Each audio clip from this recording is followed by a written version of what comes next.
No Beats Production.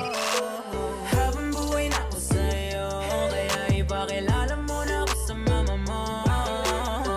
Kasi yung tulad ko ay di pala okay. Handa naman pag ginalok na shit ni daddy. You know I wanna flex you in my FBIG. Ganda mo pambihira like Katy Perry. Kaya di mo deserve ang ilawi ka lang. So yun guys, nalabas pala ako ng bahay para makita nyo naman kung anong lugar yung sa amin. Nueva Ecija po.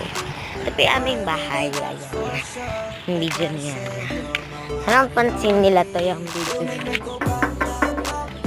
Ayan. Doorbell tayo. Ting, ting, ting. Ayan, doorbell na tayo. Ayan na. Bigla siya nagbukas mag-isa. Diba guys? Tapos nagsasara mag-isa. Good.